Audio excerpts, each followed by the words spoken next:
So hello guys, good morning. So ngayong araw ng Sabado. So medyo warm naman, so yung activity ko ngayon. So mag-i-install ako ng wheel spacer. So meron akong spacer na 1.5 mm. So ayun, in-order ko yun sa Amazon. So okay na, nandito na yung mga gamit. So ito yung gagamitin natin. Impact. So dyan yung tools natin. So na-eject ko na rin siya. Tapos papakita ko sa inyo yung spacer na binili ko. So ito, bagong-bago pa. Unboxing natin. So kaya lalagyan ko siya ng spacer dahil medyo pag sa snow, medyo kumakabig na siya eh. Medyo madula siya ng konti. So ito yung nabili nating spacer sa Amazon. So para sa CRB talaga siya. So yan. So ito yung brand niya, OMT. Tapos ito yung specs. Kaya ko siya lalagyan ng spacer dahil in-installan ko na siya ng lifting kit na 2 inch. So ayun, pakita ko sa inyo. So ito yung isa, naka-install na dito. So yung lifting kit niya dito sa front. So nakompleto ko na. Tapos pakita ko sa inyo yung sa back. So yan. So yan yung sa back niya. So sa YouTube, may mga video doon na pag nag-install ka nito, kailangan may ikat ka pa sa pinaka-frame niya. Sa ano ba yun? Lower control arm niya. Pero dito hindi naman eh. Ay, hindi naman dumidikit sa shock niya. So pakita ko sa inyo. So ayan. So hindi naman dumidikit doon sa shock, sa frame niya. So okay naman. So hindi na kailangan mag-cut. So may mga video kasi na may nag-share kasi ng video sa YouTube na kailangan mag cut ka pa, pero okay naman. So dito ko siya binili sa hrg.offroad.com. So sa US naman yan. So order ka online sa US. So tara, umpisahan na natin. So una kong tatanggalan itong gulong. So yung itsura niya, ayan, pakita ko muna sa yung itsura. So hindi pa siya nakalabas ng konti. So ito yung itsura ng gulong niya pag wala pang spacer. So ayan, kita nyo, hindi pa siya medyo lumabas. So anyway, meron pa ako ditong isang spacer na 1.5 din. Kaya lang hindi siya para sa CRB. Pero ito try kong doblehin kung possible. Try lang naman. Try natin, tingnan natin kung ano itsura. Kasi nung kinabit ko siya, medyo hindi komportable i-drive. So hindi tulad nitong pakita ko sa inyo para makita niyo yung difference ng spacer na para sa CRB. Yung sa center hub niya kasi, so may ganito. Kasi nakikita niyo yung center hub niya, 64.1 mm. Ayan, maliit lang yung center hub niya. Tapos meron siyang parang hams dito, which is ito yung nakapit dun sa OEM na rim, kahit sa aftermarket na rim. So ito yung pitted dun. So ito try natin doblehin. So sobrang kapal nito pag dinoble. Ay 2 inch pala tong isa. So 2 inch itong isa, ito 1.5. So ayan, medyo mas makapal siya ng konti.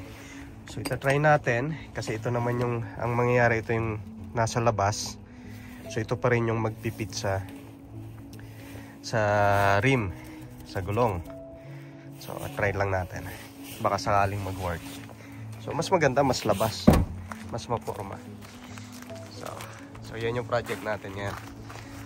So tara, umpisahan na natin.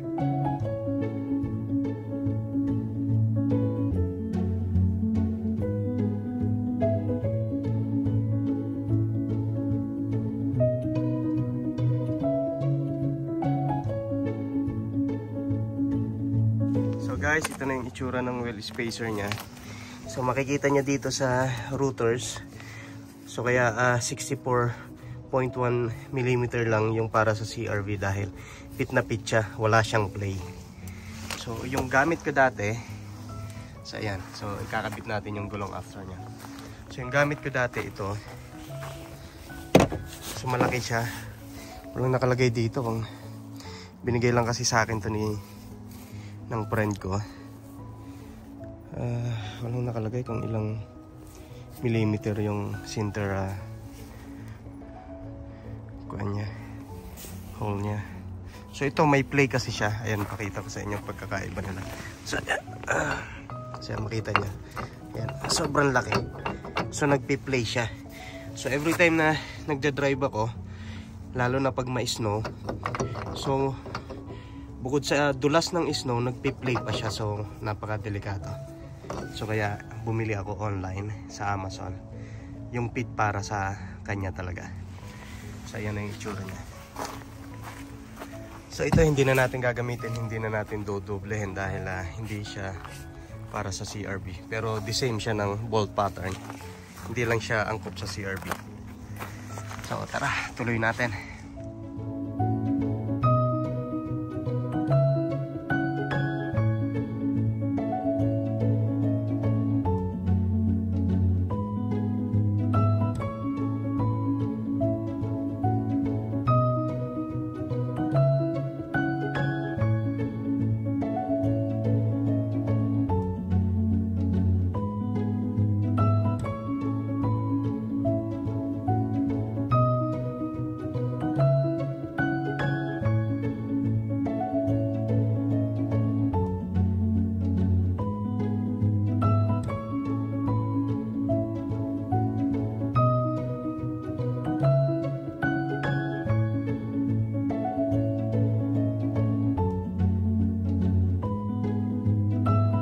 Guys, so ayun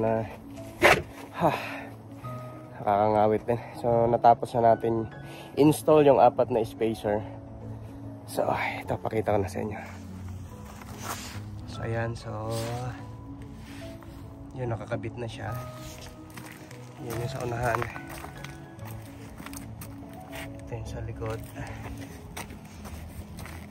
ito pa yung isa sa likod.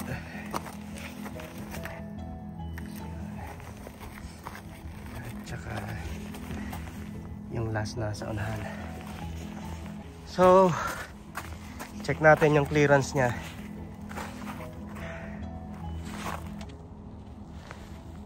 So hindi naman ganun kalaki yung nilabas niya kasi 1.5 mm lang naman siya. Pero makikita nyo pa rin yung difference ng kanina. Ayan. So kung yung kanina dito sa line na to medyo papasok, so siya medyo lumabas siya ng konti. Okay, so tingnan natin sa malayo. So ayan yung itsura niya. So nakalip na siya ng 2-inch lifting kit, tapos 1.5 inch yung spacer niya. Hopefully tama na to. So hindi na nagwi-wiggle ng konti. Medyo na-feel ko kasi medyo madulas Hindi tulad nung stock siya na wala, kahit may snow hindi ganun kadulas. So nung nilagyan ko siya ng lifting kit, ininstallan ko, so medyo dumulas ng konti. So ayun so yan yung isa sa project natin ngayong araw na to. So yung susunod mag-change oil tayo. So tara, samahan nyo ulit ako.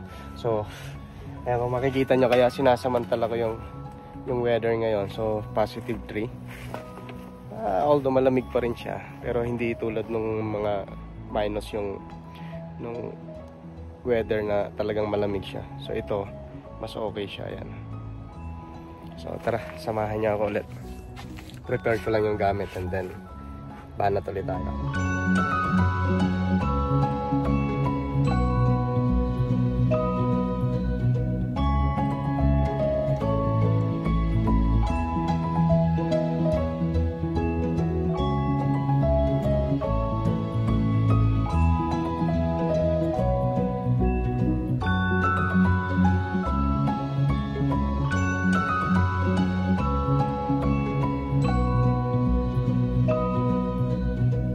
guys, so ayun, natapos na natin lahat.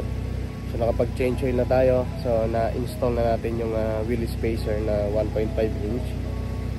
So ang next ko, ang last ko na activity sa sasakyan na to ngayong araw na to is ika-car wash natin siya. Kasi papakita ko sa inyo, kung makikita nyo sobrang dumi na rin naman niya. Ayan o, grabing dumi na. So kailangan na rin niya ng ligo.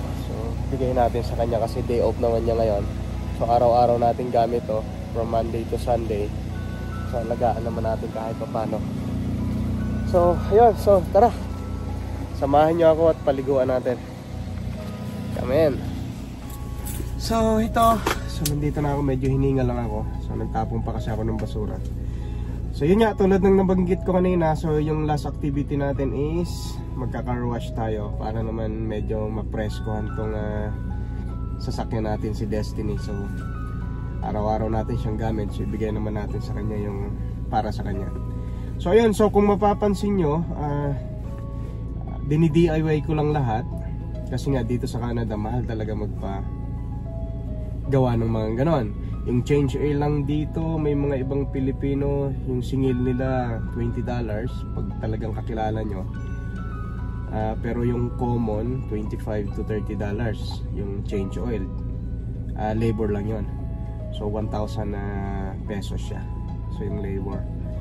Tapos yung installation ng ganon, ng wheel spacer, so per gulong yon. So siguro singiling ka ng $20 pagkakilala. Pag hindi naman, so 30. So ganun yung singilan dito. Per gulong yun so 4. So gagastos ka talaga ng malaki. Tapos yung nakaraan, kung nakapanood na kaya doon sa mga bagong nanonood pa dito sa channel ko, sa channel namin, nasiraan ako a few weeks ago. Christmas yon, last year Christmas, nung December 24 ng gabi. So nasiraan ako, nasira yung ball joint ko, lower ball joint sa passenger side sa unahan. So ako rin yung nag-DIY nun. So advice ko lang, pag pumunta kayo dito sa Canada o kahit sa ibang bansa, pag may sasakyan na kayo, try nyong pag-aralan, i-DIY. Anyway, nasa YouTube naman. So pipiliin nyo lang yung mga content creator doon, yung mga nag-upload ng videos doon, kung alin yung mas komportable kayo, alin yung legit. Basahin nyo lang din yung mga comments. Tapos try nyo, huwag kayong matakot. So ayun, para at least maka-save kayo ng pera. So instead na ibibili nyo ibabayad nyo ng labor sa gagawa ng sasakyan nyo, i-invest nyo na lang para ibili ng tools. So nung una, nung bago pa ako dito, so nasira rin to. So halos mawalan ako ng pag-asa kasi nga bigla siyang namatay, hindi umaandar yung makina. May cranking siya, so wala akong idea. So may kapitbahay kami, so tinulungan niya ako. So nagtawag siya ng kumpare niyang mekaniko. So ayun, ginawa niya. So syempre may bayad. So simula nun, talagang pinilit kong manood ng YouTube. Binigyan ko ng oras, mga DIY. So yun, ako nang gumagawa ng sasakyan ngayon. Yung last year pumunta kami ng Saskatchewan. So hindi ko pa na-upload yung kasi ewan ko ba, medyo tinatamad ako mag-upload ng mga video. But anyway, soon i-upload ko yung biyahe namin papuntang Saskatchewan. Before kami bumahe ng Saskatchewan, kasi nabili ko tong sasakyan na to last 2 years ago, almost 3 years na sa akin, magti 3 years na. So nabili ko siya ng, yung tinakbo niya is 314,000 kilometers na yung tinakbo niya. So ngayon yung tinakbo niya simula nung nabili ko, ngayon nasa 394,000 kilometers na for almost 3 years. So kung hindi ko siya naalagaan, so hindi na siya aabot ng ganito ka habang kilometers. So dahil hindi ko alam yung history ng sasakyan, so ginamit ko lang muna siya ng 2 years. 2 years ko rin siya ginamit bago ko siya pinalitan ng timing belt. Kasi chinek ko naman yung timing belt niya, okay pa naman. So binuksan ko yung engine cover niya, okay pa naman. Kasi ginawa ko rin yung valve adjustment. So ako na rin nagba-valve adjustment nito. So pinalitan ko, hindi ko na rin siya na-videohan eh. Pero anyway, sa susunod bibidyohan ko. Gagawa tayo ng mini tutorial para at least yung iba na may mga ganitong engine, ganitong sasakyan, so kayo na rin yung gagawa. So tapos ayun, ngayon, so ibig sabihin bago yung timing belt nya, so tatakbo na naman siya ng another 100,000. Pero yung plan ko bago mag 100,000, so mga nasa 90,000 simula nung kinabit ko yung timing belt, papalitan ko na naman ulit siya. So it will be about maybe 2 years more bago ko ma-reach yung kilometers na yun. So ayun, tara. So counting share lang yun sa inyo, dahil alam nyo na dito sa Canada puro gastos, maraming bayarin. So tara, samahan nyo ako para i-car wash natin.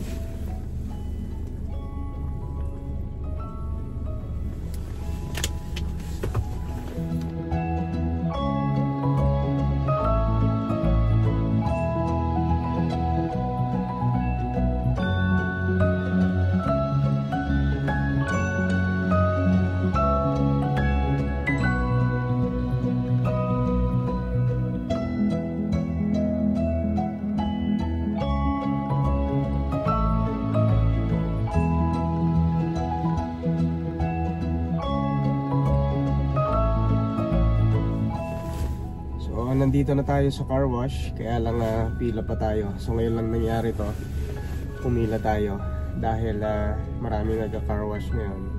Maganda kasi yung weather. So simula nung Christmas medyo nag-i-snow, tapos umulan pa kahapon.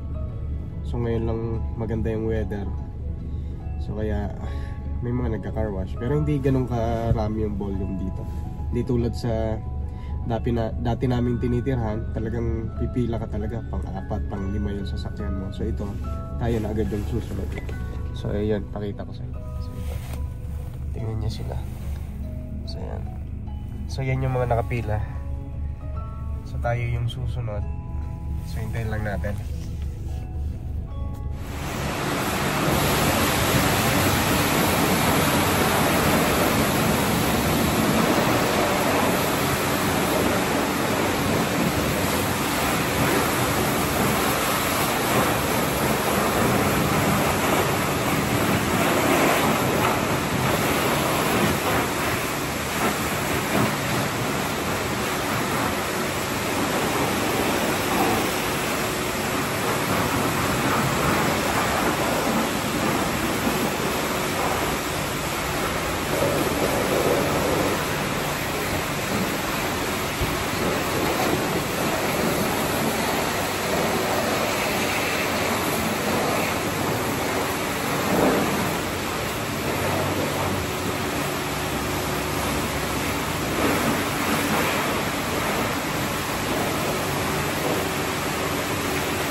tapos na tayo mag car wash. So malinis na yung sasakyan. So tapos na yung assignment ko ngayong araw na to. So nagawa ko na. So gagawin ko na naman ulit siya after 5,000 kilometers na tinakbo ko. So yung last na change oil ko, change oil ko siya last August. Yun yung nakalagay sa record ko. So matagal din ngayon January na 2025. So August, September, October, November, December, January. So 5 months din. So maybe after 5 months ulit, doon ulit tayo mag-change oil. So not bad, diba? So ayun guys, so thank you so much sa mga nanonood at saka doon pa sa mga gustong manood ng vlog namin. So ayun, maraming salamat sa suporta. So ayan, so see you next vlog. Bye bye.